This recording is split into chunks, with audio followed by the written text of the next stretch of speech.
បាទសួស្តីសាសានុសិស្សទាំងអស់គ្នាថ្ងៃនេះខ្ញុំមាន website សម្រាប់រៀនភាសាអង់គ្លេសដោយខ្លួនឯងបាទអញ្ចឹងដំបូងយើងចូល Google មកអូខេយើងវាយពាក្យ anguit.com ភាសាខ្ញុំធ្លាប់ប្រើប្រាស់វាអញ្ចឹងក៏វាយមកវាលោតអូតូមកតែម្ដងអញ្ចឹងនេះ Anguit English អូខេអញ្ចឹងយើងយក link ខាងលើនេះមកនៅពេលដែលបងប្អូនឬក៏បងប្អូនអ្នកទស្សនាកំពុងតែមើលហ្នឹងចូល link នឹងហើយវានឹងចេញផ្ទាំងបែបនេះអញ្ចឹងយើងយកនេះ all lessons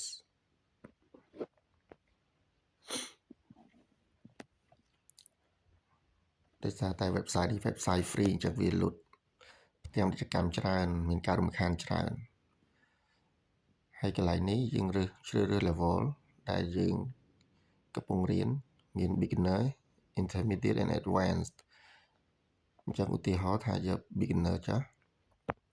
អូខេបន្ទាប់មកខាងក្រោមនេះគឺ topic បងប្អូនចង់រៀនមួយណា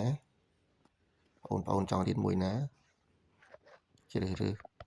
តាមចិត្តចង់រៀនលើឧទាហរណ៍ថាខ្ញុំយក grammar អូខេបន្ទាប់មកគ្រូទាំងអស់នេះគឺជាគ្រូនេះទាំងអស់នេះAdam Alex Benjamin Emma ទាំងអស់នេះបងប្អូនឬក៏បងប្អូនចង់មើលមួយណាជ្រើសរើសគ្រូមួយណាតាមចិត្តចង់បានប៉ុន្តែខ្ញុំ recommend ឲ្យយក Adam Alex and Emma 3អ្នកគាត់នេះនិយាយស្រួលស្ដាប់ណាស្ដាប់គាត់មានអារម្មណ៍ថាធូរអត់តឹងតែងទេបន្ទាប់មកគឺយើងចុច find lessons នេះនៅខាងក្រោមនេះអូខេបន្ទាប់មកនេះមេរៀននិងគ្រូដែលបងប្អូនរើសមិញហ្នឹងគឺនៅផ្ទាំងខាងនេះ Anguit English lessons ទាំងអស់ហ្នឹងសុទ្ធតែជាគ្រូនេះមានតែ3អ្នកហ្នឹងទេមានតែ Emma Alex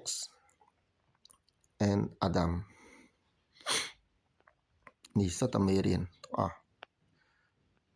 ក្នុងមួយថ្ងៃបងប្អូនចំណាយពេលមើលតាមមួយវីដេអូឬក៏ពីរវីដេអូ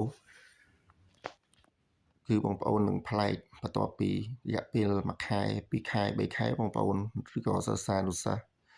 បងប្អូននឹងប្លែកអត្ថប្រយោជន៍ទី1យើងរៀនមេរៀនដែលយើងកំពុងតែរៀននេះមួយយើងចេះនឹងមួយទី2យើងអនុវត្តការស្ដាប់របស់យើងធ្វើឲ្យត្រចៀករបស់យើងស៊ាំជាមួយនឹងភាសាដែលបងប្អូនកំពុងតែរៀនហ្នឹងអូខេនៅពេលដែលយើងចុចមេរៀនវាមួយមកម្ដងទៀតលើឧទាហរណ៍មានមេរៀនច្រើននេះសិតតែមេរៀនដែលបងប្អូនត្រូវចង់រៀនអញ្ចឹងបងប្អូនចូលមួយណាក៏បានដែរឧទាហរណ៍ថា improve your English sentences with who ឧទាហរណ៍នឹងមួយអូខេអញ្ចឹងវានឹងចេញផ្ទាំងបែបនេះមកអញ្ចឹងបងប្អូនចុច play មកធម្មតាមក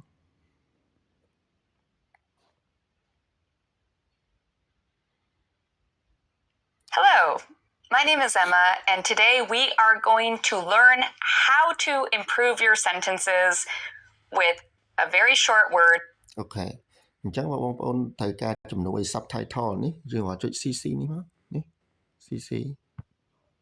អូខេអញ្ចឹងវានឹងចេញ subtitle មកខាងក្រោមនេះ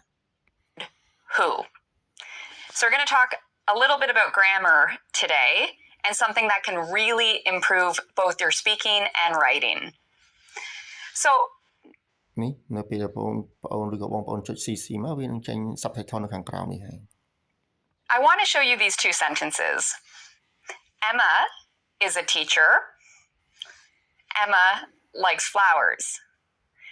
If I write these sentences, it becomes អូខេតោះឧទាហរណ៍ប៉ុណ្ណឹងបានហើយអញ្ចឹងនៅពេលដែលបងប្អូនរៀនចប់គេនឹងមាន quiz មួយដើម្បី check តើបងប្អូនឬក៏បងប្អូនយល់មេរៀននឹងកម្រិតណានេះ quiz អញ្ចឹងជាទូទៅនៅសាលានៅពេលដែលយើងរៀនមេរៀនចប់គឺ teacher របស់យើងឬក៏គ្រូរបស់យើងគាត់ឲ្យ quiz ដើម្បី check ការយល់របស់យើងតើយើងយល់មេរៀនដែលគាត់បញ្ជាក់រៀនហ្នឹងបានកម្រិតណា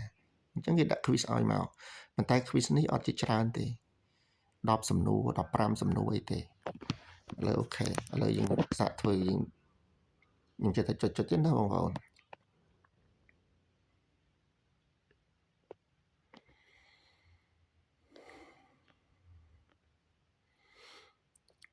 អញ្ចឹងជាទូទៅមេរៀនដែលរៀនពី Who ជាទូទៅគេសួរតែពី Who ហ្នឹងឯងវាអត់មានអីពិបាកទេអូខេអញ្ចឹងនៅពេលដែលយើងចប់នៅពេលដែល quiz នឹងចប់គឺវាចេញបែបនេះអញ្ចឹងយើង finish quiz អញ្ចឹងលទ្ធផលយើងត្រូវប្រហែលខុសប្រហែលគឺវានឹងលោតមកលើហ្នឹងឯងនេះ you got 10 correct out of 10មានន័យថាត្រូវទាំងអស់10សំណួរធ្វើត្រូវទាំងអស់តែប៉ុណ្្នឹងឯងហើយបើសិនជាយើងចង់ចូលមើលមេរៀនថ្មីទៀតយើងធ្វើដដែលមកយក lesson អូខេឥឡូវយើងចង់យកអី grammar level អីឧទាហរណ៍ intermediate អូខេ TOEFL or IELTS Adam Alex Emma find lessons